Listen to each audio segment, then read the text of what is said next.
Department, Mansa institute of medical health science, Jaipur, Rajasthan. आप हमारे यहाँ से शिक्षा मंत्रालय भारत सरकार के केंद्रीय शिक्षा बोर्ड द्वारा प्रायोजित मेडिकल चिकित्सा के अंतर्गत CCSD का कोर्स करें।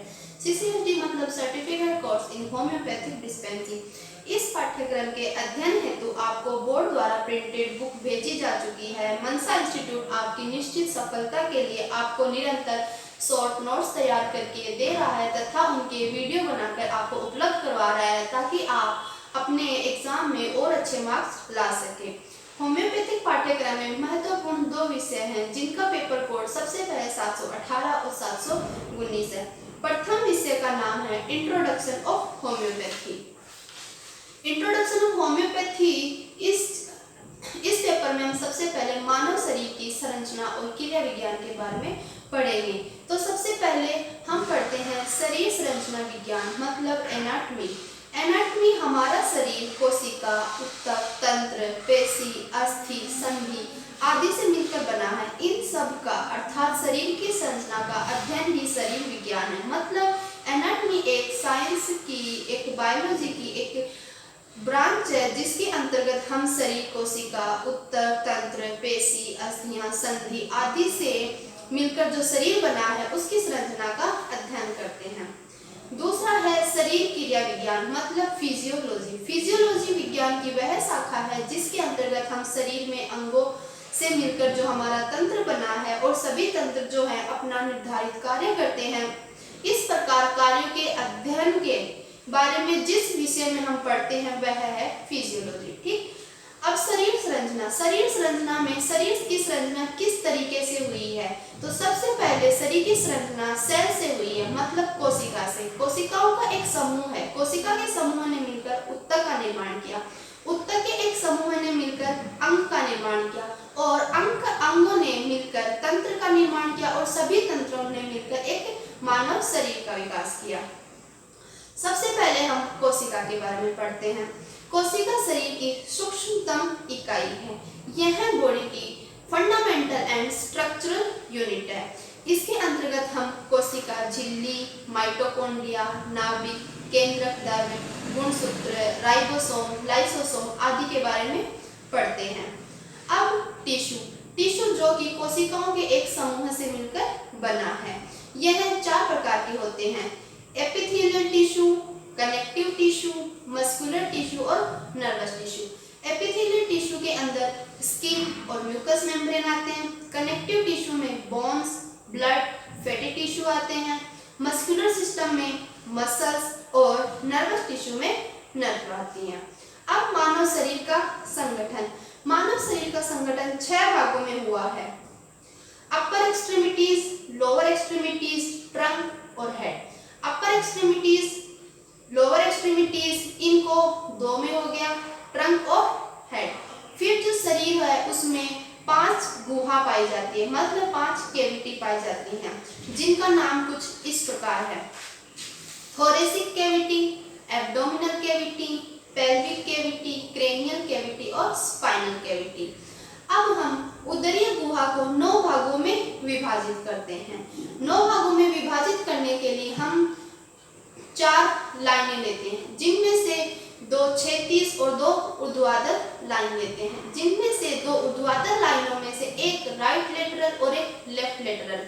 2 क्षैतिज लाइनों में से एक जो ऊपर वाली लाइन होती है उसको हम बोलते हैं ट्रांसपाइलोरिक प्लेन, नीचे वाली लाइन को बोलते हैं ट्रांसट्यूबरकुलर प्लेन।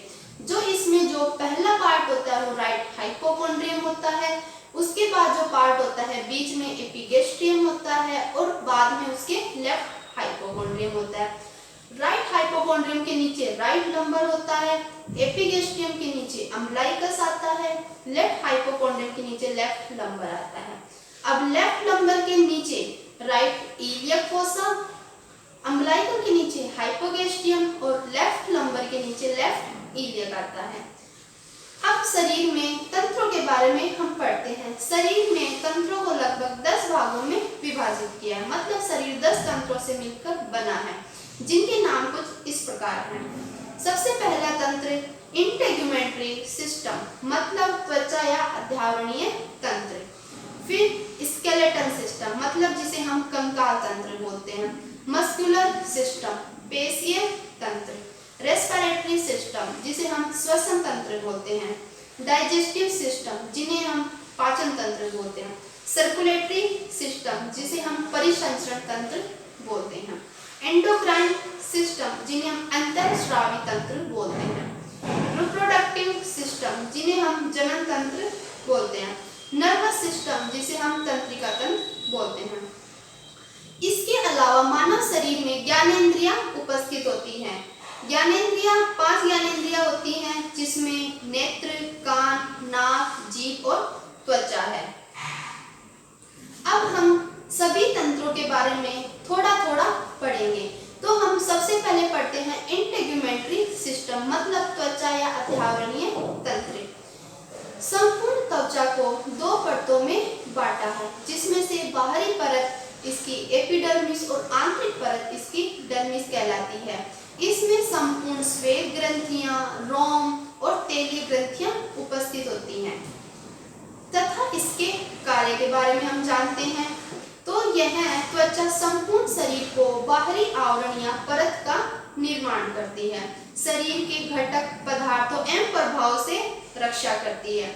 श्वेत ग्रंथि द्वारा पसीने का स्राव होता है जिससे कि जो अपशिष्ट पदार्थ होते हैं वह बाहर निकल जाते हैं। त्वचा ज्ञानेंद्रिय के रूप में कार्य करती है। इस त्वचा में स्पर्श, तापमान, दाब आदि के लिए रिसेप्टर्स होते हैं। आगे हम थोड़ा पढ़ते हैं स्केलेटल सिस्टम के बारे में। स्केलेटल सिस्टम मतलब कंकाल तंत्र। मानव का शरीर अस्थियों के ढांचे से बना होता है और अस्थियों के ढांचे को हम कंकाल कहते हैं। यह 2 प्रकार का होता है, अक्षीय कंकाल और उपांगीय कंकाल। अक्षीय कंकाल जिसमें करोटी जैसे कि स्कल या फिर मेरु सहित उरोस्थि और पसलियां शामिल है। उपांगीय कंकाल में कंधा, मेखला, उदर शाखा, अधो शाखा और श्रोणी है।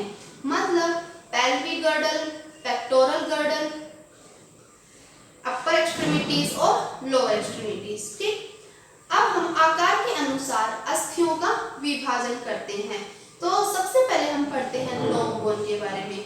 लॉन्ग बोन में फीमर और रेडियस आती है। दूसरा विभाजन शॉर्ट बोन जिसके अंदर कार्पल्स और मेटाकार्पल्स बोन आती है। तीसरा हम पढ़ते हैं फ्लैट बोन। फ्लैट बोन में स्कैपुला और हिप बोन आती है। फिर है इर्रेगुलर बोन। इर्रेगुलर में वर्टिब्री आती है और सिसमोइड बोन में नेजल बोन आती है। मानव शरीर का अस्थियों से 206 अस्थियों से मिलकर यह बना है। इसमें से अगर हम देखें तो फेस में 14 अस्थियां होती हैं, अपर एक्सट्रीमिटीज में 60 होती हैं, लोअर एक्सट्रीमिटीज में 60 होती हैं, ट्रंक में 64 अस्थियां पाई जाती हैं और क्रेनियम में 8 अस्थियां पाई जाती हैं। अब हम अस्थियों के कार्य के बारे में जानते हैं। यह शरीर को आकार प्रदान करती है, कंडरा, सीरा, स्नायु के लिए सतह उपलब्ध करवाती है, बोन मेरो का यह निर्माण करती है और कोमल अंगों की रक्षा करती है। धन्यवाद।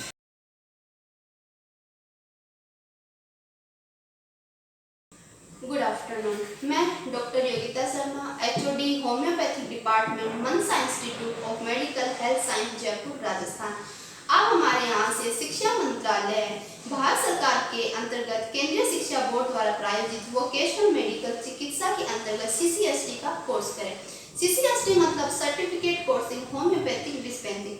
इस पाठ्यक्रम के अध्ययन हेतु आपको बोर्ड द्वारा प्रिंटेड बुक भेजी जा चुकी है तथा आपकी सफलता का निरंतर अभ्यास के लिए मनसा इंस्टीट्यूट ने आपके लिए लगातार शॉर्ट नोट्स तथा उनके वीडियो बना के आपके लिए उपलब्ध करवा रही है ताकि आप एग्जाम में और अच्छे मार्क्स ला सके और अपनी सफलता प्राप्त कर सके। होम्योपैथी पाठ्यक्रम में महत्वपूर्ण 2 विषय पेपर होते हैं जिनके कोड 718 एवं 719 है। इनमें जो सबसे पहला पेपर है उसमें आता है introduction of homeopathy. Introduction of homeopathy में हम सबसे पहले शरीर विज्ञान के बारे में पढ़ते हैं, उसकी संरचना का अध्ययन करते हैं। तो हम आज पढ़ते हैं रेस्पिरेटरी सिस्टम। रेस्पिरेटरी सिस्टम की अगर हम बात करें तो रेस्पिरेटरी सिस्टम शरीर की सभी कोशिकाओं, ऊतकों आदि को जीवित रहने और काम करने के लिए ऑक्सीजन की आवश्यकता उसको पूरी करती है। इसकी पूर्ति श्वसन तंत्र के द्वारा होती है। सांस लेने के दौरान ऑक्सीजन अंदर जाती है और जब हम सांस छोड़ते हैं तो कार्बन डाइऑक्साइड बाहर जाती है। सांस लेने की इसी प्रक्रिया को श्वसन बोलते हैं तथा यह जो तंत्र यह काम करता है उसे हम श्वसन तंत्र बोलते हैं। इसके निम्न भाग हैं। सबसे पहले नाक, नोज। यह इसके द्वारा वायु प्रवेश करती है। नाक के भीतर मौजूद बाल सांस की ली गई वायु को साफ करते हैं तथा यह स्मेल के लिए सहायक होते हैं। दूसरा है फेरिंक्स मतलब ग्रसनी। यह वायु और भोजन के लिए एक कॉमन वे है जो नाक और मुंह के पीछे स्थित होता है। एपिग्लोटिस मतलब कंठ छद। यह एक फ्लैप है जो ढक्कन की तरह काम करता है जो अन्न कण या फिर बाहरी वस्तु को श्वास नली में जाने से रोकता है। लैरिंक्स जिसे हम कंठ बोलते हैं यह ध्वनि कक्ष है। यह ग्रसनी और वायु नली के बीच में प्रेजेंट होता है। ट्रेकिया श्वास नली। यह 10 से 11 सेंटीमीटर की नली होती है जो कंठ के नीचे और थोरैक्स के अंदर होती है जो आगे दो भागों में विभाजित हो जाती है। फिर हम पढ़ते हैं ब्रोंकाई। यह राइट और लेफ्ट ब्रोंकाई होती है जो कि दोनों फेफड़ों में प्रवेश करती है। फिर हम पढ़ते हैं ब्रोंक्यूल्स के बारे में। ब्रोंक्यूल्स प्रत्येक श्वसनी की मतलब प्रत्येक ब्रोंकाइस की लघुतम शाखा होती है। एट्रिया। एट्रिया तृतीयक श्वसनी की अंतिम शाखा होती है। एल्वेलाई। एल्वेलाई गुब्बारे के आकार का अंतिम भाग जो अंगूर के गुच्छों के समान होती है। यहाँ गैसों का विनिमय या फिर आदान प्रदान होता है। अब हम पढ़ते हैं लंग्स के बारे में मतलब फेफड़े। फेफड़े वक्ष में उपस्थित होते हैं। यह पिरामिड आकार के होते हैं। यह दो होते हैं, राइट लंग्स और लेफ्ट लंग्स। ब्रोंकाई से लेकर एल्वेलाई तक सभी अंग श्वसन की संपूर्ण प्रक्रिया लंग्स में होती है। लंग्स वक्ष गुहा में रिब के पिंजरे में बंद रहते हैं। अब हम पढ़ते हैं मस्कुलर सिस्टम मतलब पेशीय तंत्र। शरीर में कुल 500 पेशियां उपस्थित होती हैं जिन्हें दो भागों में विभाजित किया गया है, ऐच्छिक पेशियां तथा अनैच्छिक पेशियां। ऐच्छिक पेशियां वह पेशियां होती हैं जिसको इच्छा के द्वारा नियंत्रित किया जा सकता है जैसे कि कंकाल पेशियां। अनैच्छिक पेशियां वे पेशियां होती हैं जिन्हें इच्छा के द्वारा नियंत्रित नहीं किया जा सकता जैसे कि हृदय और आंत्र पेशियों का संचलन। पेशियों का कार्य। पेशियों का कार्य है शरीर को आकार प्रदान करना, शरीर की सभी क्रियाओं को संभव बनाना तथा पेशियां शरीर के आंतरिक संचलन को करती है। उदाहरण के लिए जैसे पाचन, परिसंचरण, मूत्रण आदि। पेशियां इंद्रियों को सुरक्षा प्रदान करती है जैसे नेत्र की पेशियां, कानों की पेशियां। ये शरीर में ग्लाइकोजन को स्टोर करती हैं जिसका प्रयोग काम के दौरान ऊर्जा के रूप में किया जाता है। न्यूरोमस्कुलर जॉइंट मतलब तंत्रिका पेशीय संगम। यह वह स्थान होता है जहां पेशी के मध्य भाग में नर्व प्रवेश करती है। आगे हम बढ़ते हैं डाइजेस्टिव सिस्टम की ओर। डाइजेस्टिव सिस्टम जिसे हम पाचन तंत्र बोलते हैं। आहार को पचाना, उसे पोषक तत्वों को शरीर की क्रियाविधि के लिए ग्रहण करना तथा अपशिष्ट पदार्थों को बाहर निकालना पाचन तंत्र में आता है तथा खाए गए भोजन के पचने योग्य पदार्थ में परिवर्तित करने की प्रक्रिया को पाचन कहते हैं। पाचन के लिए आवश्यक अंग और उसके कार्य। सबसे पहले हम पढ़ते हैं माउथ मतलब मुख के बारे में। सर्वप्रथम पाचन मुख में प्रारंभ होता है। दांतों द्वारा भोजन को चबाया जाता है तथा लुगदी में बदल दिया जाता है। इसके बाद लार ग्रंथि से निकली लार तथा लासा खाए हुए अन्न के साथ मिलकर पाचन शुरू करती है। आगे बढ़ते हैं ईसोफेगस की ओर मतलब ग्रास नली। आहार की लुगदी या बोलस ग्रास नली में होता हुआ लहर समान संचलन जिसे हम पेरिस्टालसिस मूवमेंट कहते हैं, उसके द्वारा यह आमाशय में पहुंचता है। आमाशय उसे तब तक रोक के रखता है जब तक कि वह कायिक में परिवर्तित ना हो जाए। अब हम पढ़ते हैं पाइलोरिक स्फिंक्टर। पाइलोरिक स्फिंक्टर उदर के कोने में स्थित वलयनुमा पेशी है। इसका मुख्य कार्य उदर में भोजन को तब तक स्थिर रखना है जब तक कि वह कायम में ना बदल जाए। पाइलोरिक स्फिंक्टर आमाशय को ग्रहणी से जोड़ता है, जो कि छोटी आंत का प्रथम भाग है। अब हम पढ़ते हैं स्मॉल इंटेस्टाइन मतलब छोटी आंत। यह आमाशय पश्चात भोजन छोटी आंत में आता है, जिसके 3 भाग होते हैं, डिओडिनम, जेजुनम और इलियम। मुख्य रूप से भोजन का पाचन डिओडिनम में होता है। इसी में लीवर की बाइल डक्ट और अग्नाशय की पैंक्रियाटिक डक्ट आके खुलती हैं। लीवर शरीर की सबसे बड़ी ग्रंथि है। यह पित्त का उत्पादन करती है तथा छोटी आंत में अवशेषित विषों को समाप्त करती है। विटामिन को ये स्टोर करता है। हिपेरिन का उत्पादन, जो कि रक्त को जमने से बचाती है और प्रतिरक्षियों का उत्पादन करता है। गोल ब्लैडर, जिसे हम पित्ताशय बोलते हैं, यह पेशीय थैली है जिसमें पित्त जमा होता है। पित्त वसा के पाचन में सहायक होता है। अब हम पढ़ते हैं पैंक्रियास मतलब अग्नाशय। यह बहिस्रावी और अंतःस्रावी दोनों ग्रंथियों के रूप में कार्य करता है। इससे निकलने वाला अग्नाशयी रस पाचक रस में सहायक है तथा इंसुलिन रक्त शर्करा को नियंत्रित करता है। अब हम पढ़ते हैं लार्ज इंटेस्टाइन। इसमें मुख्यतः जल, मिनरल्स, विटामिन्स का अवशोषण होता है। यह म्यूकस का स्राव करती है, जिसमें मल संचरण में सहायता मिलती है। एलिमेंट्री केनाल आहार नाल, इसके अंत में 6 से 8 इंच का मलाशय होता है। यह मल को जमा करता है तथा गुदा आहार नाल का अंतिम भाग है। यहाँ से मल शरीर से बाहर निकलता है। अब हम आगे बढ़ते हैं सर्कुलेटरी सिस्टम की ओर, जिसे हम बोलते हैं संवहन या परिसंचरण तंत्र। संवहन तंत्र में रक्त वाहिकाएं, हृदय, परिसंचरण तंत्र शामिल है। रक्त कोशिकाओं को पोषक तत्व ऑक्सीजन प्रदान करता है, व्यर्थ पदार्थों को वापस ले जाता है। लसिका भी इसी में समाविष्ट है। रोग प्रतिरोधक क्षमता को उत्पन्न करने का कार्य करता है। रक्त में पाए जाने वाले हीमोग्लोबिन के कारण ही रक्त का रंग लाल होता है। इसके 2 भाग होते हैं, स्थूल और तरल। स्थूल में आते हैं आरबीसीज, डब्ल्यूबीसी एंड प्लेटलेट्स, और तरल में आते हैं प्लाज्मा, वाटर और कुछ प्रोटीन्स। आगे हम पढ़ते हैं कि रक्त कोशिकाएं अस्थि मज्जा में उत्पन्न होती हैं, मतलब जो ब्लड सेल्स होते हैं उनका फॉर्मेशन बोन मेरो में होता है और शरीर में लगभग 5 से 6 लीटर रक्त होता है। रक्त समूह की यदि हम बात करें तो रक्त समूह 4 प्रकार के होते हैं। रक्त समूह ए, रक्त समूह बी, रक्त समूह ए बी तथा रक्त समूह ओ।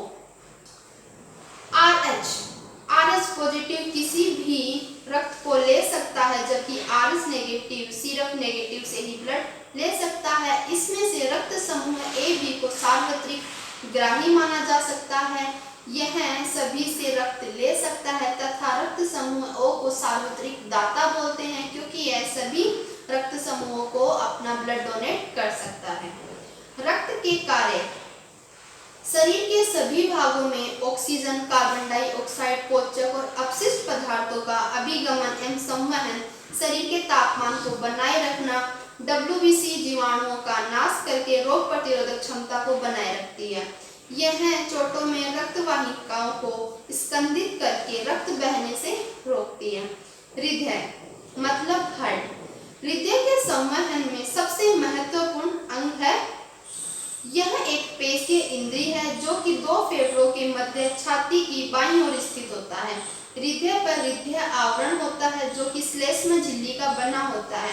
यह हल्का हृदय आवरणीय द्रव होता है। हृदय के 4 कक्ष होते हैं, right atrium, right ventricle, left atrium तथा लेफ्ट वेंट्रिकल, तथा इसमें सुपीरियर वेना कावा तथा इंफीरियर वेना कावा नामक 2 बड़ी शिराएं दाएं एट्रियम में विनस ब्लड प्रवेश करता है, मतलब अशुद्ध रक्त प्रवेश करता है। यह हृदय में 2 वाल्व होते हैं, ट्राइकस्पिड वॉल्व और बाइकस्पिड वॉल्व। बाइकस्पिड वॉल्व को हम मिट्टर वॉल्व भी कहते हैं। लंग्स द्वारा आए गए ऑक्सीजनेटेड ब्लड को लेकर धमनियों के माध्यम से पूरे शरीर में पंप करता है एवं पूरे शरीर का अशुद्ध CO2 युक्त ब्लड को लंग्स में शुद्ध होने के लिए भेजता है। आर्टरी मतलब धमनी हृदय से संपूर्ण शरीर में ऑक्सीजनेटेड ब्लड का वहन करती है। वीनस जिसे हम सीरा बोलते हैं डीऑक्सीजनेटेड ब्लड का वहन करके पूरे शरीर से हृदय तक लाती है। अब हम पढ़ते हैं यूरिनरी सिस्टम। ठीक, शरीर में अपशिष्ट पदार्थों को बाहर निकालने की क्रिया को उत्सर्जन तंत्र कहते हैं। अपशिष्ट गैस फेफड़ों के माध्यम से बाहर निकाला जाता है। अपशिष्ट तरल पसीने के रूप में त्वचा से, मूत्र के रूप में गुर्दे से बाहर निकलता है। ठोस अपशिष्ट मल के रूप में मलाशय से बाहर निकलता है। उत्सर्जन तंत्र के अंग कुछ इस प्रकार हैं। किडनी जिसे हम गुर्दे बोलते हैं, संख्या में यह 2 होते हैं। किडनी फिल्ट्रेशन का काम करती है। यह निम्न अंगों की भागीदारी होती है। कॉर्टेक्स इसके बाहरी भाग को हम कॉर्टेक्स बोलते हैं तथा इसके आंतरिक भाग को हम मेडुला बोलते हैं। पिरामिड त्रिकोण आकार की संरचना जिसमें सूक्ष्मतम इकाई नेफ्रॉन होते हैं। प्रत्येक नेफ्रॉन अलग से छन्ने का कार्य करते हैं जिसे हम Bowman's capsule, proximal convoluted tubes and collected tubes सम्मिलित हैं। सभी मिलकर मूत्र से पोषक तत्वों को अलग करके मूत्र का निर्माण करते हैं। यूरेटर या मूत्र नली ये दोनों किडनी में लगी रहती हैं। नेफ्रॉन के द्वारा मूत्र निर्माण के पश्चात सारा मूत्र यूरेटर द्वारा यूरिनरी ब्लैडर में जाता है। यूरिनरी ब्लैडर मतलब मूत्राशय। यह किडनी के द्वारा फिल्ट्रेशन पश्चात जो उत्सर्जन के लिए पदार्थ बनता है वह मूत्र कहलाता है। वह एक थैली में इकट्ठा होता है जिसे हम यूरिनरी ब्लैडर कहते हैं। इसके पश्चात यह यूरिथ्रा के द्वारा शरीर के बाहर निकाल दिया जाता है। अब आगे हम बढ़ते हैं एंडोक्राइन सिस्टम की ओर। एंडोक्राइन सिस्टम अंतःस्रावी ग्रंथियां शरीर में विशेष प्रकार के पदार्थों को सीक्रेट करती हैं जिन्हें हम हार्मोन्स कहते हैं, जो कि सीधे रक्त में मिलकर अपना कार्य करते हैं। अलग अलग ग्रंथियों से अलग अलग हार्मोन निकलते हैं। शरीर में यह 2 प्रकार की ग्रंथियां होती हैं, बहिस्रावी ग्रंथि तथा अंतःस्रावी ग्रंथि। बहिस्रावी ग्रंथि इनमें वाहिकाएं होती हैं जो शरीर की अन्य इंद्रियों में जाके खुलती हैं, जैसे कि लार ग्रंथियों से पाचक रस, अग्नाशय से श्रावण, स्तन ग्रंथि से दूध और श्वेत ग्रंथियों से पसीना। अंतःस्रावी ग्रंथि यह वाहिनी से रहित ग्रंथियां होती हैं, हार्मोन स्रावित करते हैं तथा रक्त में छोड़ती हैं, जैसे कि pituitary glands, thyroid glands, parathyroid gland, adrenal medulla, adrenal cortex, testis, ovary. कुछ अंतःस्रावी ग्रंथि, हार्मोन्स और उनके कार्य। अग्र पीयूष ग्रंथि, एंटीरियर पिट्यूटरी ग्लैंड, यह वर्धीकर हार्मोन जो कि अन्य ग्रंथियों के उद्दीपन वृद्धि का नियंत्रण करता है।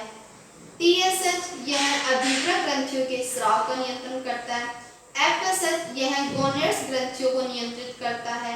ACTH, LH तथा प्रोलैक्टिन यह बक्स से दूध के स्राव को संवर्धित करता है तथा पोस्टीरियर पिट्यूटरी जिससे कि ADH हार्मोन का सिक्रीशन होता है, यह मूत्र उत्सर्जन की मात्रा को नियंत्रित करता है, गर्भाशय संकुचन को उद्दीपित करता है। थायराइड यह थायरोक्सिन हार्मोन का सिक्रेशन करता है जो उपापचय की दर को नियंत्रित करता है। पैराथायराइड परावटु हार्मोन या फिर पैराथायरोक्सिन हार्मोन यह कैल्शियम और फास्फोरस के उपापचय को नियमित करता है। अग्नाशय इंसुलिन स्रावित करता है, ग्लूकोज के उपयोग के लिए अनिवार्य होता है। ओवरी एस्ट्रोजन और प्रोजेस्टेरोन हार्मोन का सिक्रेशन करता है जो कि स्त्रियों में जननेंद्रियों का विकास तथा उनका अनुरक्षण करता है। टेस्टिस यह टेस्टोस्टेरोन हार्मोन का सिक्रेशन करता है, पुरुषों में जननेंद्रियों का विकास तथा अनुरक्षण करता है। अधिवृक्क एड्रिनल मेडुला यह एड्रेनलिन हार्मोन का स्रावण करता है तथा शरीर को लड़ने के लिए तैयार रखता है। अधिवृक्क वल्कुल एड्रिनल कॉर्टेक्स यह कोर्टिकोइड हार्मोन का सिक्रीशन करता है तथा शरीर को तनाव तथा संक्रमण से बचने में सहायक होता है। आगे हम बढ़ते हैं रिप्रोडक्टिव सिस्टम की ओर। स्त्री एवं पुरुषों में भिन्न भिन्न जनन तंत्र होते हैं। सबसे पहले हम पढ़ते हैं फीमेल रिप्रोडक्टिव सिस्टम। महिला जनन तंत्र में मुख्य रूप से ओवम का उत्पादन होता है जो कि 28 दिन के चक्र के रूप में बनता है और टूटता है। यदि पुरुष द्वारा स्पर्म का उर्वरण योनि में कर दिया जाता है तो ओवम तथा स्पर्म से गर्भ बनता है जो कि गर्भाशय में 40 सप्ताह या 9 मास तक रहता है। निम्न अंग कुछ इस प्रकार हैं। ओवरीज, यह 2 बादाम के आकार की ग्रंथि हैं जो कि ओवम का निर्माण करती हैं। फेलोपियन ट्यूब, यह नलिकाएं जो कि अंडाशय को गर्भाशय से जोड़ती हैं। यूट्रस, यह गुब्बारे के समान संरचना होती है जिसमें 9 माह तक गर्भ का पोषण होता है। वेजाइना, यह मार्ग होता है जिसे मासिक चक्र में रक्त तथा प्रसव के समय गर्भ बाहर आता है। हम पढ़ते हैं मेंस्ट्रुएशन साइकिल मतलब मासिक चक्र के बारे में। इसमें 4 फेज होते हैं, proliferative phase, ovulatory phase, luteal phase तथा सीक्रेटिंग फेज। प्रोलिफेरेटिव फेज यह प्रथम दिन से अंडा बनना प्रारंभ होता है तथा एफएसएच हार्मोन से फॉलिकल बनना शुरू होते हैं। ओव्यूलेटरी फेज यह 14वें दिन अंडा पूर्ण विकसित हो जाता है, शुक्राणु का इंतजार करता है, एस्ट्रोजन की मात्रा बढ़ती है। ल्यूटियल फेज, इसमें शुक्राणु द्वारा निषेचित न होने पर अंडा टूट जाता है तथा कार्पस ल्यूटियम में बदल जाता है। सीक्रेटरी फेज, यह एंडोमेट्रियम, कार्पस ल्यूटियम, अंडे के अवशेष सभी रक्त के साथ योनि के मार्ग से 3 से 5 दिन तक बाहर आ जाते हैं तथा नए अंडे बनने की प्रक्रिया प्रारंभ होती है। अब हम पढ़ते हैं मेल रिप्रोडक्टिव ऑर्गन जिसमें टेस्टिस, अंड ग्रंथि, यह 2 होती हैं जिनमें स्पर्म का निर्माण होता है। शुक्रवाहिनी, वासा डिफरेंस, यह 2 नलियां होती है जो टेस्टिस से शुक्र को पेनिस तक पहुंचाती है। पेनिस, यह शुक्र निष्कासन का मार्ग है। अब हम पढ़ते हैं नर्वस सिस्टम के बारे में जिसे हम तंत्रिका तंत्र बोलते हैं। तंत्रिका तंत्र उद्दीपन को प्राप्त करके तथा उस पर प्रतिक्रिया करने के लिए संयुक्त रूप से जुड़ी तंत्रिकाओं का संगठन करता है तथा इसके 2 भाग होते हैं, कायिक तंत्रिका तंत्र तथा स्वायत्त तंत्रिका तंत्र। Somatic nervous system and autonomic nervous system. Somatic nervous system इसे पुनः 2 भागों में विभाजित किया, केंद्रीय तंत्रिका तंत्र तथा परिरेखीय तंत्रिका तंत्र। तथा ऑटोनॉमिक नर्वस सिस्टम इसे 2 भागों में बांटा है, अनुकंपित तंत्रिका तंत्र तथा परानुकंपित तंत्रिका तंत्र। इसकी क्रियाविधि के बारे में हम पढ़ते हैं कि मस्तिष्क के सभी भाग तथा परिरेखीय तंत्रिका तंत्र मस्तिष्क को संदेश पहुंचाने के लिए मिलकर कार्य करते हैं। मस्तिष्क को संदेश पहुंचाने के लिए विशिष्ट स्थान पर विशिष्ट कोशिकाओं द्वारा यह कार्य होता है जिन्हें हम न्यूरॉन्स बोलते हैं। मस्तिष्क उसे ग्रहण करके प्रतिक्रिया करता है जो कि शरीर की सभी गतिविधियां सुचारू रूप से चलती रहें। सेंस ऑर्गन्स जिसमें आईज है, ईयर है, टंग्स है, नोज है और स्किन है। आई के बारे में थोड़ा सा देखें तो यह आंख के देखने का कार्य करती है जिसके निम्न भाग होते हैं, स्क्लेरा जो सफेद भाग होता है, कॉर्निया नेत्र का काला भाग होता है, प्यूपिल पुतली जो कि प्रकाश के प्रति संवेदनशील होती है, लेंस जिसके द्वारा इमेज बनती है, संपूर्ण किरणों को एकत्रित करके रेटिना पर भेजता है। रेटिना यह इमेज को लेकर संवेदनाओं को ब्रेन तक ऑप्टिक नर्व द्वारा भेजता है तथा ब्रेन उसकी पहचान करता है। ईयर यह ऑडिटरी नर्व की सहायता से सुनने में सहायता करता है। इसके 3 भाग होते हैं, एक्सटर्नल ईयर, मिडल ईयर और इंटरनल ईयर। एक्सटर्नल ईयर में ओरिकल मतलब पिन्ना, एक्सटर्नल ऑडिटरी कैनाल्स आती हैं। मिडल ईयर में टिम्पेनिक मेम्ब्रेन, ओसिकल्स आती हैं। इंटरनल ईयर में कोक्लिया और वेस्टिबुलाई आती हैं। अब हम पढ़ते हैं टंग के बारे में। यह स्वाद का ज्ञान कराती है। स्वाद के लिए टेस्ट बड्स होती हैं जो कि स्वाद की संवेदनाओं को ग्रहण करती है तथा ब्रेन तक पहुंचाती है। नोज यह सेप्टम द्वारा 2 भागों में विभाजित होता है। नाक में सुपीरियर और इंफीरियर नेजल कोंकाई प्रेजेंट होती हैं जो कि गंध के लिए संवेदनाओं को ग्रहण करती है तथा ब्रेन तक पहुंचाती हैं। स्किन मतलब त्वचा, यह गर्म, ठंडा, दर्द, तापमान, दबाव आदि के रिसेप्टर्स इसमें उपस्थित होते हैं जो कि संवेदनाओं को मस्तिष्क तक पहुंचाते हैं। धन्यवाद।